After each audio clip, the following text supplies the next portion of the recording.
अस्सलामुअलैकुम वरहमतुल्लाहि वबरकातुहु औज़ुबिल्लाहि मिनश्शैतानिर्रजीम बिस्मिल्लाहिर्रहमानिर्रहीम సూరా 23 అల్ మోమినూన్ 31 to 70 ఆయాతులు. అల్ మోమినూన్ అనగా విశ్వాసులు. ఆయత్ నంబర్ 31. వారి తర్వాత మేము మరో తరాన్ని ప్రభవింపజేశాము. చాలామంది ఖురాన్ వ్యాఖ్యాతల ప్రకారం నూహు అలైహిస్సలాం తరువాత అల్లాహ్ ఉనికిలోకి తీసుకువచ్చిన జాతి ఆద్ జాతి. మరికొంతమంది సమూద్ జాతిని కూడా ప్రస్తావించారు. ఎందుకంటే భయంకరమైన శబ్దం ద్వారా తుదముట్టించబడినది సమూద్ జాతి వారే. ఇంకా కొంతమంది అభిప్రాయం ప్రకారం ఈ జాతి వారు హజ్రత్ షోయబ్ అలైహిస్సలాం కాలం నాటి మద్యం జనులు. వారు కూడా భయంకరమైన కేక ద్వారానే తుదముట్టించబడ్డారు. ఆయత్ నంబర్ 32. మరి వారి వద్దకు వారి జాతికే చెందిన ప్రవక్తను పంపాము.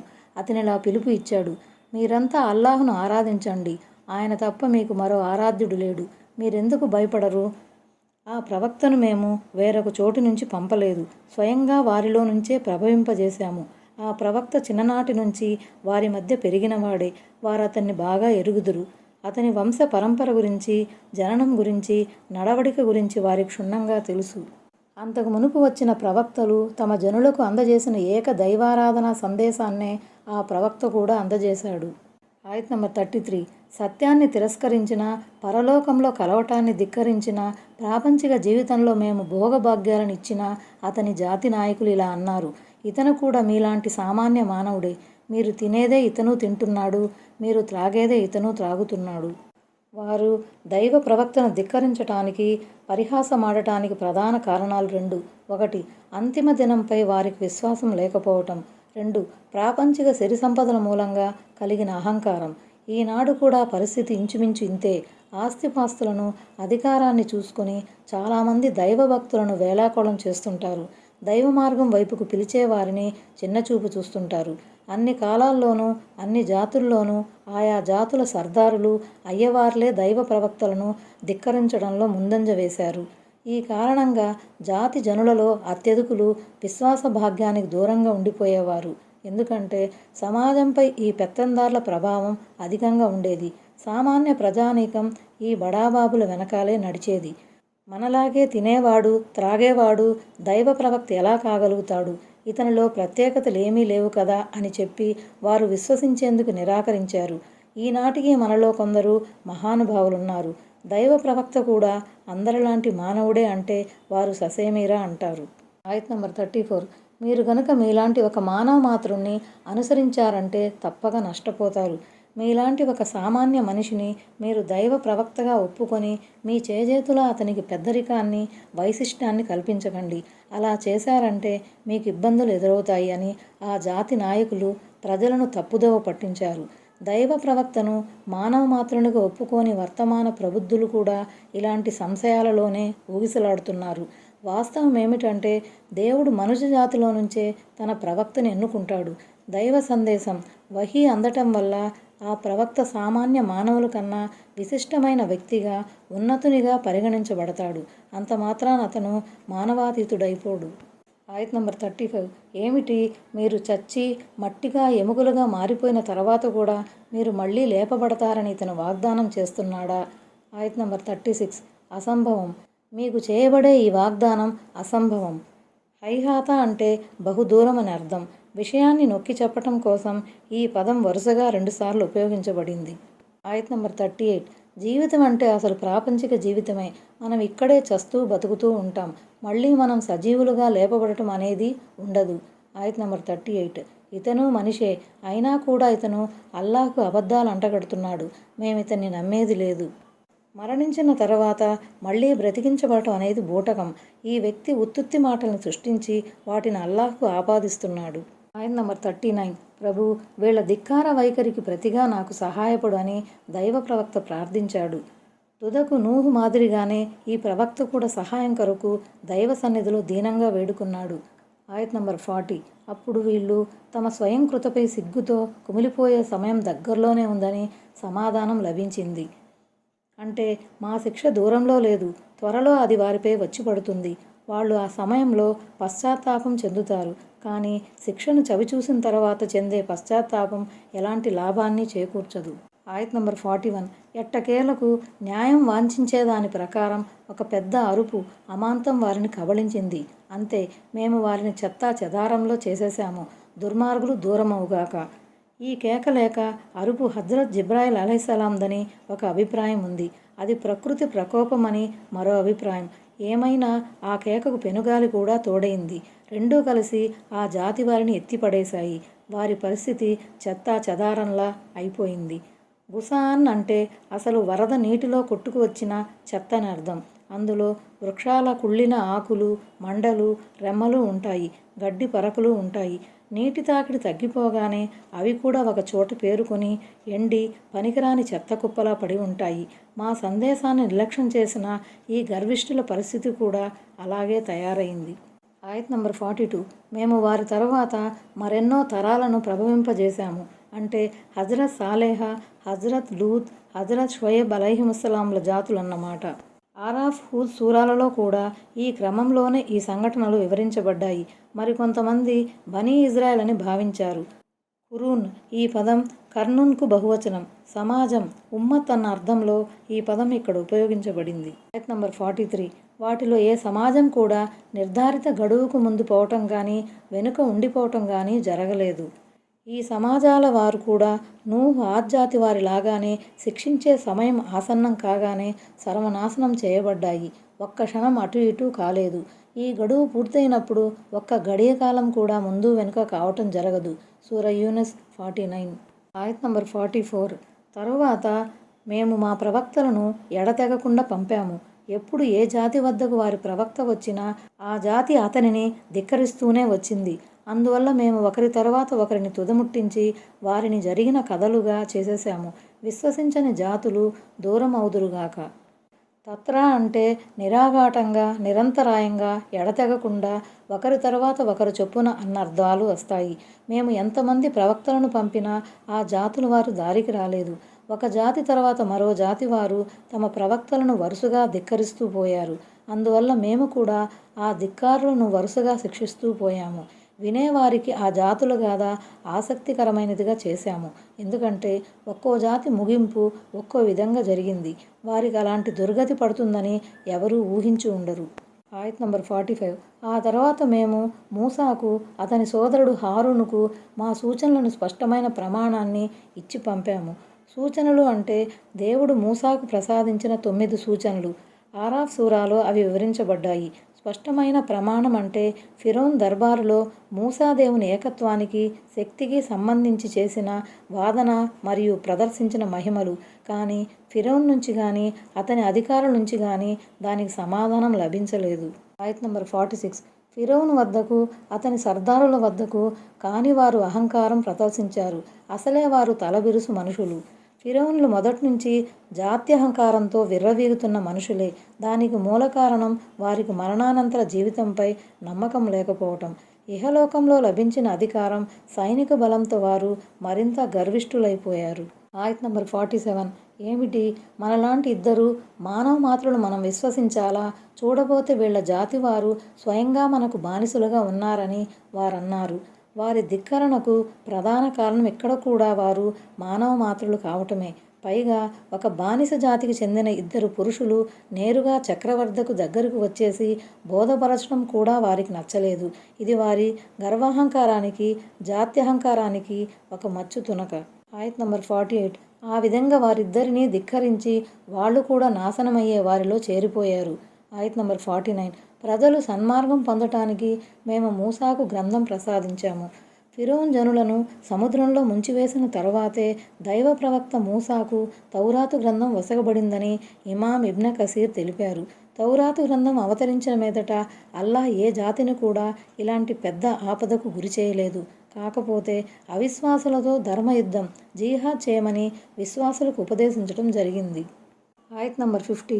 మేము మరియం కుమారుణ్ణి, అతని తల్లిని ఒక సూచనగా చేశాము. వారిద్దరికీ ఎత్తైన ప్రదేశంలో ఆశ్రయం కల్పించాము. అది ప్రశాంతమైన స్థలం, నీటి కాలువగల ప్రదేశం.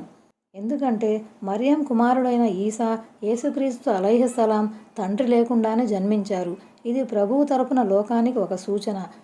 ఆది మానవుడైన హజ్రత్ ఆదం అలైహిస్సలాంను తల్లి తండ్రి ఇద్దరూ లేకుండానే పుట్టించిన అల్లా, హవ్వాను ఆదం ప్రక్కటెముక నుంచి సృష్టించిన అల్లాహే మరియం పుత్రుణ్ణి ఈ విధంగా సృష్టించాడు.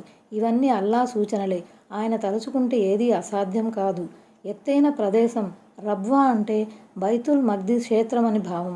నీటి కాలువ గల ప్రదేశం అంటే హజ్రత్ ఈసా జన్మించినప్పుడు హజ్రత్ మరియం పాదాల క్రింద నుంచి అల్లా నీటి ఊటను వెలువరించిన స్థలం అన్నమాట.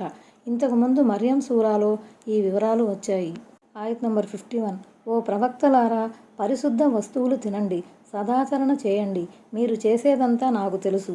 తయ్యిబాత్ అంటే పరిశుద్ధమైన, ధర్మసమ్మతమైన, స్వాదిష్టమైన, రుచికరమైన వస్తువులని భావం. కొందరు దీన్ని ధర్మసమ్మతమైన అని అనువదించారు. రెండు అర్థాలు సరైనవే. ఎందుకంటే పరిశుద్ధమైన ప్రతి వస్తువును అల్లాహ్ ధర్మసమ్మతం, హలాల్ గావించాడు. కాగా ధర్మసమ్మతమైన ప్రతి ఆహార వస్తువు పరిశుభ్రమైనదే, రుచికరమైనదే అయి ఉంటుంది. అశుద్ధమైన పదార్థాలను అల్లాహ్ అధర్మంగా, హరాంగా ఖరారు చేయటానికి ప్రధాన కారణం అవి పర్యవసానం రీత్యా మంచివి కాకపోవటమే. పైగా అవి హానికరమైనవై ఉంటాయి. అశుద్ధమైన, నిషిద్ధమైన వస్తువులను తినే జాతుల వారికి వారి ఆహార అలవాట్ల మూలంగా అవి వారికి ఒకంత తృప్తినిచ్చినా వాటి ఫలితం మాత్రం బావుండదు. ఇక సదాచరణ గురించి ఖురాన్, హదీసులకు అనుగుణంగా షరియతుకు బద్ధంగా ఉన్నదే సదాచరణ. అంతేగాని ప్రజలకు మంచివిగా అనిపించినవన్నీ మంచి పనులు కాలేవు. చాలామంది ప్రజలు పాల్పడే బిద్అతులు, ధర్మంలో కల్పించుకోబడిన పలు సరికొత్త అంశాలు కూడా చూడటానికి ఎంతో అందంగా, పుణ్యప్రదమైనవిగా అగుపిస్తాయి. కానీ ఇస్లాం ధర్మంతో వాటికి ఏమాత్రం సంబంధం ఉండదు. పైగా అవి అపమార్గానికి దారితీస్తాయి.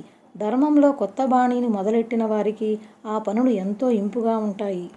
తాము నిర్వర్తించవలసిన విద్యుక్త ధర్మాల కన్నా, సున్నతుల కన్నా, పుణ్యప్రదమైన అంశాల, ముస్తహబ్బాత్ కన్నా ఈ బిద్అతులకే వారు ప్రాముఖ్యం ఇస్తారు. కానీ ప్రయోజనం శూన్యం.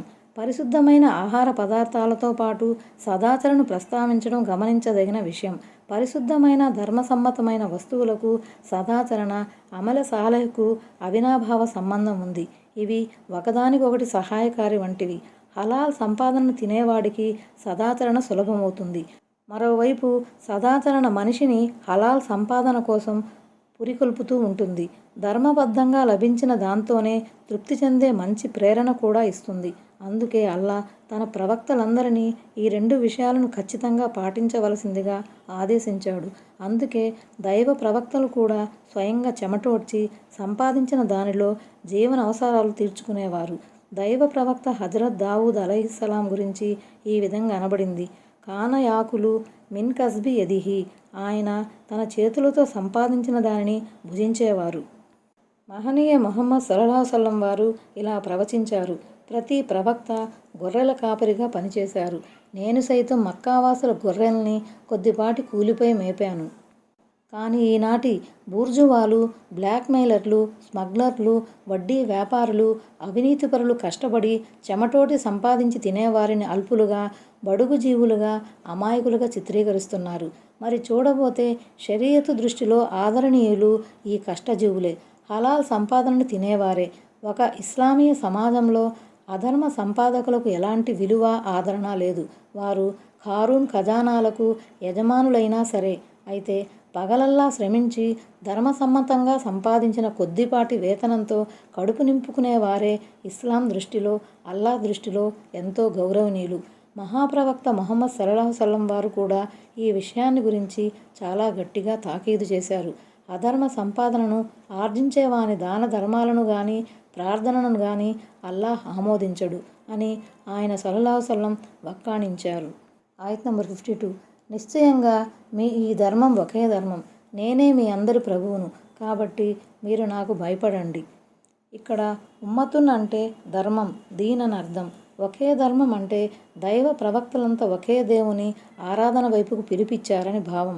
కానీ ప్రజలు ఏక దైవారాధన ధర్మాన్ని విడనాడి వేర్వేరు వర్గాలుగా, సమూహాలుగా విడిపోయారు. ప్రతి వర్గం తాను అవలంబించే మతధర్మం మాత్రమే సరైనదని తలంచి సంతృప్తి చెందింది. వాస్తవానికి అది సత్యానికి బహుదూరాన ఉన్నప్పటికీ తన అభిమతం విషయంలో మటుకు రాజీ పడలేదు. ఆయత్ నంబర్ 53.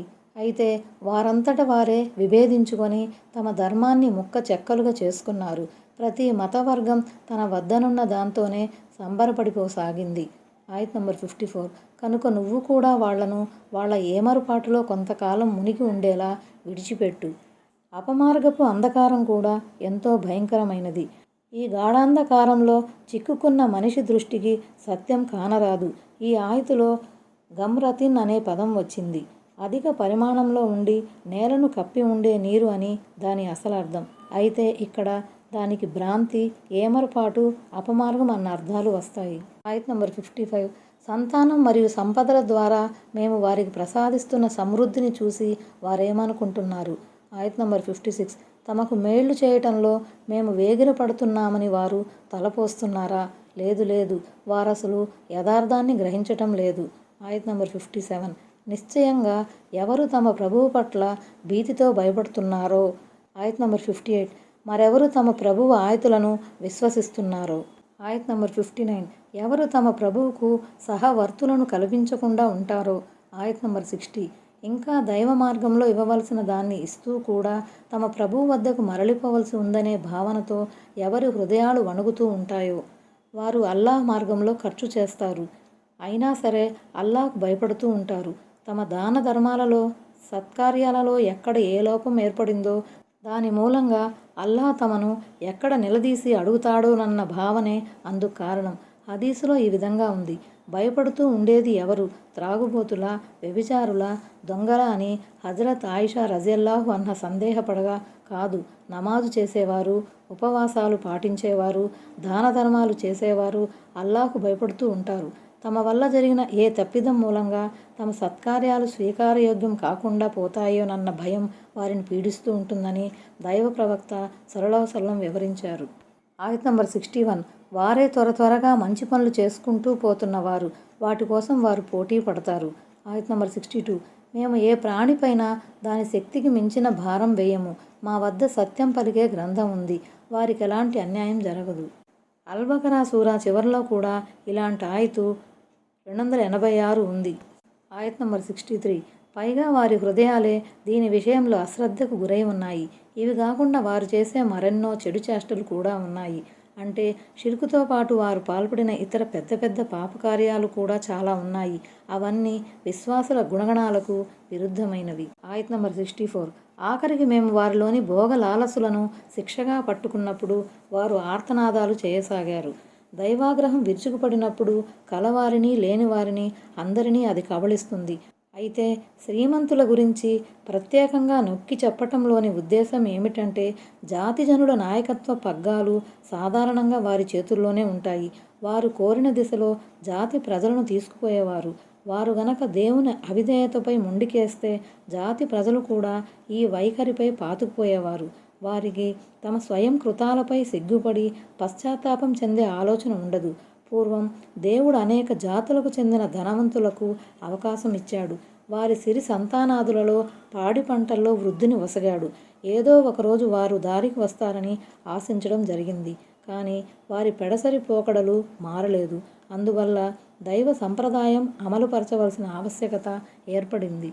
ఆనాడు మక్కా అవిశ్వాసుల్లోని ఆస్తిపరులను, నాయకమన్యులను దృష్టిలో పెట్టుకొని ఈ హెచ్చరిక చేయబడింది. ఈనాటి కుబేరులకు, అగ్రకులాల వారికి కూడా ఇది వర్తిస్తుంది. బద్రు యుద్ధంలో హేమీలనబడే మక్కా అవిశ్వాస నాయకులు మట్టి కరిచారు. అంతిమ దైవ ప్రవక్త సల్లల్లాహు అలైహి వసల్లం వారు మనసు నొచ్చుకొని చేసిన ప్రార్థన ఫలితంగా మక్కాలోని కర్కసులు కరువు కాటకాల వాతన పడ్డారు. ఇవి ఇహలోకంలో సంభవించే సాధారణ శిక్షలు. పరలోక శిక్ష ఉండనే ఉంది. ముత్రఫీన్ అంటే కలిమిలో సుఖంగా బతుకుతున్నవారని అర్థం. ఆయత్ నంబర్ 65. ఈరోజు అరవవలసిన అవసరం లేదు. మాకు వ్యతిరేకంగా మీరు ఎవరి సహాయము పొందలేరు. అంటే మీరు మూలిగినా, అరిచినా, గగ్గోలు పెట్టినా మిమ్మల్ని ఆదుకునే వారెవరూ లేరు.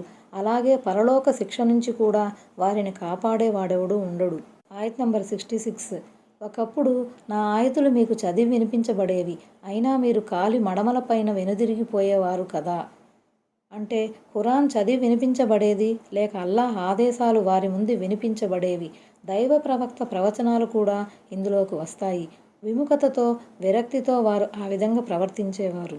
ఆయత్ నంబర్ 67. గర్విష్ఠుల్లా ప్రవర్తించేవారు, కళ్ళబొల్లి కబుర్లు చెప్పుకుని దాన్ని ఖురాన్ను వదిలిపోయేవారు అని వారితో అనబడుతుంది. ఈ వాక్యానికి విద్వాంసులు 2 రకాల భావార్థాలు చెప్పారు. ఒకటి, తాము కాబాగృహ ధర్మకర్తలం అన్న గర్వం వారిలో ఎక్కువగా ఉండేది. ఆ కారణంగా వారు దైవవాక్యాల పట్ల దురుసుగా ప్రవర్తించేవారు. 2, ఖురాన్ వాక్యాలను వినగానే వారిలో పౌరుషం వచ్చేది, అహంకారం కట్టలు తెంచుకునేది. అదే విశ్వాస మార్గంలో వారికి ప్రధాన అడ్డంకిగా నిలిచేది. సమరున్ అంటే రాత్రిపూట జరిపే మంతనాలని అసలు అర్థం.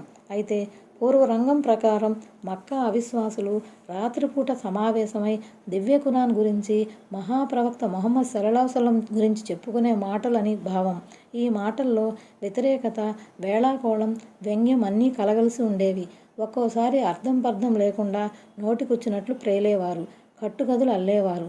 వాటి వల్ల వారికి చేకూరే ప్రయోజనం ఏమీ లేకపోయినా తమ గుండె మంటలను ఆ విధంగా చల్లార్చుకున్నామని వారు భావించేవారు. ఆయత్ నంబర్ 68. ఏమిటి, వారి ఈ వాక్కు గురించి ఎన్నడూ చింతన చేయలేదా? లేక పూర్వం తమ తాత ముత్తాతల వద్దకు రాని విషయం వారి వద్దకు వచ్చినందుక ఈ మంకుతనం? వాక్కు అంటే దివ్య ఖురాన్ అని భావం. వారే గనక దానిపై నిజాయితీగా యోచన చేసి ఉంటే దాన్ని తప్పకుండా విశ్వసించి ఉండేవాళ్ళు. అజ్ఞాన కాలంలో వారి తాతలు తండ్రులు ఏ ధర్మానికి, ఏ షరియతుకు నోచుకోకుండా పోయారో అది ఇప్పుడు వారి వద్దకు వచ్చింది. అందుకుగాను వారు సంతోషంగా ఆ ధర్మాన్ని స్వీకరించాల్సింది, దైవానికి కృతజ్ఞతలు తెలుపుకోవాల్సింది. కానీ వీళ్ళు మాత్రం ఈ అమోఘమైన జీవన ధర్మాన్ని తృణీకరిస్తున్నారు. ఇది చాలా విచారకరం. ఆయత్ నంబర్ 69. లేక తమ సందేశహరుణ్ణి ఎరుగకపోవటం వల్ల వారు అతన్ని నిరాకరిస్తున్నారా? నిజానికి ఆ సందేశహరుని గురించి వారికి చాలా బాగా తెలుసు. అతని వంశం గురించి, పుట్టు పూర్వోత్తరాలను గురించి వారికి తెలియనిదంటూ లేదు. పైగా అతని నిజాయితీ తత్పరతను, సత్యసంధతను వారు స్వయంగా కొనియాడేవారు. ఆయత్ నంబర్ 70. లేక అతనికి పిచ్చి పట్టిందని వారు అంటున్నారా? అసలు విషయం ఏమిటంటే అతను వారి వద్దకు సత్యాన్ని తీసుకువచ్చాడు. అయితే వారిలో చాలామందికి సత్యం అంటే అసలే పడదు. ఈ వాక్యం వారిని హెచ్చరించే ధోరణిలోనే వచ్చింది. ఆ ప్రవక్త ముహమ్మద్ అందజేసిన ఖురాన్ అపురూపమైన గ్రంథం. అందలి విషయాలు కనీ విని ఎరుగనివి. అలాగే అందలి ప్రబోధనలు లోకశాంతిని ఆశించేవి, మానవత పాలిట కారుణ్యప్రదం వంటివి. మరి అటువంటి మహత్తరమైన సందేశాన్ని, అద్భుతమైన ఖురాన్ గ్రంథాన్ని మతి చలించిన వ్యక్తి అందజేయగలడా? వారి నిరాకరణకు, అహంభావానికి అసలు కారణం సత్యమంటే గిట్టకపోవటమే. తరతరాలుగా, యుగయుగాలుగా వారి అణువణువును పెనవేసుకుపోయిన అజ్ఞానం, అసత్యం మూలంగా వారిలో ఈ వైఖరి పొడసూపింది. అస్సలాము అలైకుం వరహ్మతుల్లాహి వబరకాతుహు.